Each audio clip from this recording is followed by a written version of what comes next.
నేను భగవంతుడిని నా టయాన్ని నమ్ముతానమ్మా. నాకు తెలుసు పలానా ఈ టైంలో మన టైం బాగోదు. మూసుకొని కూర్చోవాలి. జాగ్రత్తగా ఉండాలి. ఎక్కువ తక్కువ మాట్లాడకూడదు. ఎక్కువ మాట్లాడితే వెళ్ళి బొక్కబారలు పెడతాం. దెబ్బలు తింటాం. అని నాకు లెక్క ఉంటది. ఇప్పుడు నా టైం బాగుంది. బ్రహ్మాండంగా ఉంది.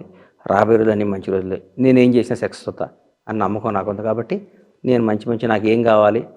నేను ఎలా ఉపయోగపడతాను? నా కుటుంబానికి ఎలా ఉపయోగపడతాను? నేను నాకున్న నాకు ఈ రాజకీయ దానికి కానీ ప్రజలకైనా ఉపయోగపడతాను. అలా ఎంచుకొని ముందుకెళ్తాను. అనిమల్ చూసారా? నాకు ఈ 3 నెలల నుంచి ఏ సినిమా చూడటానికి కుదరలేదమ్మా నాకు. ఎందుకు బై గాడ్ నేను సినిమా చూడలా. నువ్వు నమ్మవమ్మా. అనిమల్ చూడలేదా మీరు ఇప్పుడు? నా నా నా నా అదే నా నా కొడుకు మీద ఒట్టు నేను సినిమా అయ్యయ్యో! ఎంత మాట. నేను చూడలా. అసలు నేను థియేటర్ సినిమా చూసి అదే మన బాలకృష్ణ గారి సినిమా ఆ! అదే, రైట్. అనిల్ రావుపూడి సినిమాకి వెళ్ళాను. ఓకే. అంతే. దాని తర్వాత సినిమాకి వెళ్ళాను. ఇంత సెన్సేషనల్‌గా మాట్లాడుకుంటున్నారు కదా! మరి అనిమల్ ఎందుకు చూడలేదని? నాకు కుదరలేదమ్మా. నేను చూడాలి. ఇద్దరు ముగ్గురు చూడమని చెప్పారు. చూడాలని చెప్పి చూద్దాం అనుకున్నా. నాకు కుదరలేదు. ఇంకా మీరు చూసారేమో, అసలు మీ పాయింట్ ఏంటో తెలుసుకుందాం అనుకున్నా. నేను చూడలే తల్లి. చూస్తే అబద్ధం ఎందుకు? సినిమా చూస్తే చూడలేదు చెప్తా నేను చూడలే. అయితే కమింగ్ మీ మర్చిపోయాను, మీ ప్రొఫైల్ పిక్ కూడా చూసానండి. ఏదో బుక్ చదువుతున్నారు. ఇన్నేళ్లలో రిటైర్ అవ్వాలి, ఇంత హెల్దీగా రిటైర్ అవ్వాలి. ఏంటి దాని ఆ బుక్? నాకు నేను రోజుకు గంటన్నర బుక్ చదువుతుంటాను. అట్లాగని 1000 పుస్తకాలు చదవనమ్ము. మళ్ళీ నేను 1,00,000 పుస్తకాలు చదివాను, 1000 పుస్తకాలు చదివాను అట్లాంటి మాటలు నేను మాట్లాడను. పుస్తకాలను మంచి పాయింట్ ఉంటే ఎల్లో మార్కర్తో గీత పెట్టుకొని చదువుతా. ఊరికే మనకు వచ్చిన తెలుగులు నాకు వేరే నీట్గా చదువుతా. యంగ్గా రిటైర్డ్ రిచ్గా రిటైర్డ్ అంటే మన ఆలోచన విధానం, మన ఆలోచన విధానం, మనం చచ్చిపోయేటప్పుడు మనం ఆర్థికంగా మనం చితికిపోయి ఉన్నాం అనుకోండి, మనకి రేపు ముసలితనంలో మనకి చాలా నీడ్స్ ఉంటాయి అమ్మ. మనం నమ్ముకున్న మన భార్యకి, మన పిల్లలంటే మనం వదిలేయండి, వాళ్ళు బతుకుతారు. నా బతుకుతుంది మనం ఆన్సరబిలిటీ మన అమ్మకి, నాన్నకి, మన భార్యకి. వాళ్ళు బతుకున్నంతకాలం తల్లిదండ్రులను చూడాలి, మన పెళ్లి చేసుకుని మన భార్యను చూడాలి. పిల్లలంటే వాళ్ళకి రెక్కలు వచ్చినాయి అనుకోండి, వాడు బతుకుతాడు. ఏదో వాడి చేతనయింది, వాడి సామర్థ్యం ఉన్నది, వాడు చేయగలిగింది వాడు చేసుకుంటాడు. అంతేగాని నా కొడుకు నాలాగా బతకాలి నేను ఎందుకు అనుకుంటాను? నాకంటే అద్భుతంగా బతకాలనుకుంటాను. లేకపోతే వాడు బాగాలేకపోతే వాడు నాకంటే మామూలుగా బతుకుతాడు. మన చేతిలో లేదు కదమ్మా. వాళ్ళ డిసైడ్ మనం ఏంటో చేస్తాం. చాలామంది పెద్ద పెద్ద పిల్లలు, నేను పనిచేసిన పిల్లల్ని కూడా చూశాను. చాలామందిని చాలా ఘోరంగా ఉన్నారు. ఒకప్పుడు వాళ్ళని బాబు అని పిలిచేవాళ్ళు నేను. వాళ్ళు చాలా వాళ్ళకి అంటే మనం పిల్లల్ని అంటాం, వాళ్ళ జీవితాన్ని మనం రాయలేం. కలగంటాం మనం. ఆ కలం నిజం చేసుకుంటే వాళ్ళు కష్టపడాలి.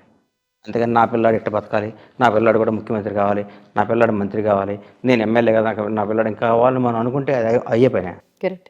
అయ్యే పని అమ్మ కాదుగా. కరెక్ట్. సచిన్ టెండూల్కర్ అంత అద్భుతమైన క్రికెటర్ అండి. వాళ్ళ అబ్బాయి ఇది ట్రై చేసినా అవుతుందా చెప్పండి? అయ్యే పని కాదమ్మా. అసలు నాకు ఎవడైనా పైకి వచ్చినాడు ఏమీ లేనాడే పైకి వస్తాడని నాకు నమ్మకం అమ్మ. పూరి జగన్నాథ్ చెప్పేవాడు నాకని. పూరి గారు నాతో చిన్నప్పుడు ఒక గొప్ప మాట అనేవాడు ఒకరోజు. కానీ మన ఊర్లు మారుతుంటే మన బ్రెయిన్ మారిద్ది అన్నాడు. ఊర్లు మారుతుంటేనే బ్రెయిన్ మారిద్ది అన్నాడు. మా సొంత ఊరు ఉందమ్మా. ఆ ఊర్లో ఉన్న వాళ్ళు అట్లే ఉన్నారు పాపం. ఊరు మారుకుంటూ వచ్చిన వాళ్ళందరూ ఇప్పుడు ఎక్కడే ఊరు మారాలమ్మా. ఏంటి ఊరు మారాలి. ఊరు మారితే మనం భయంతో బతికితే మన జీవితం మనం భయంతో బతికామా మనం సక్సెస్ అయిపోయినట్టే. ఇది మా ఊరు, ఏ ఊరు అనేది, ఎక్కడి నుంచి వచ్చారు బతకడానికి అన్నాడు మన పతనం వాడు అన్నాడు. పతనం అయిపోయినట్టే. ఊరు మనం అప్డేట్ అయిపోవాలమ్మా. కొత్తవి తెలుసుకోవాలి, కొత్తవి మార్చుకోవాలి, మన జీవిత విధానం మార్చుకోవాలి.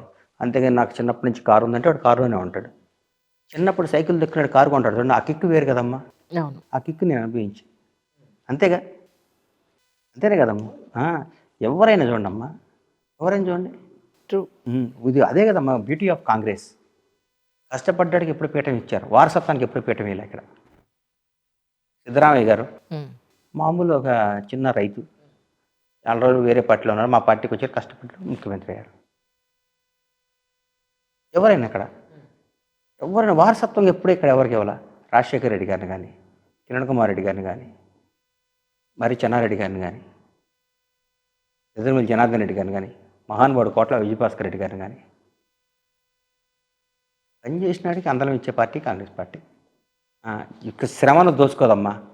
శ్రమకి ఎవరు శ్రమపడ్డా, ఎవరు కష్టపడ్డా వాళ్ళకి అందరానికి ఇచ్చే పార్టీ కాంగ్రెస్ పార్టీ. అందుకని కాంగ్రెస్ పార్టీ నమ్మంటారా బాబు, మీ అందరికీ చెప్తున్నా.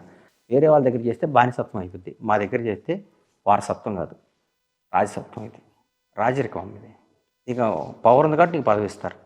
సరే, మీ వరకు చూసుకుంటే సినిమాలు ప్రొడ్యూసర్గా మీరు కంటిన్యూ చేస్తున్నారు, మీ బిజినెస్ మీరు చూసుకుంటున్నారు. కమింగ్ డేస్లో మీకు ఒక టికెట్ ఇస్తే ప్రత్యక్ష రాజకీయాల్లో పోటీ చేస్తారు, లేదంటే ప్రో కాంగ్రెస్ అభిమానిగా మీరు ఇలా ఉంటారు.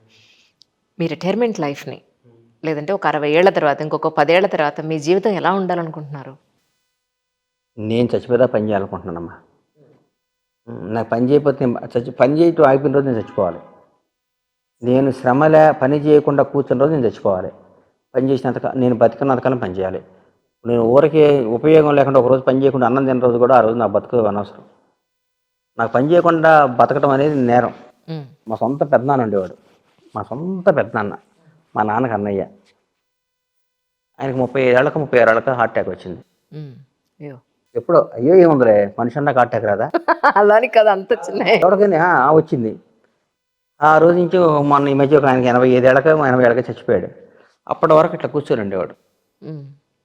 ఇంతే, స్నానం చేసి కూర్చునేవాడు, ఈనాడు పేపర్ చదివేవాడు, టీవీ చూసేవాడు, మళ్ళీ తినేవాడు, ఉండేవాడు.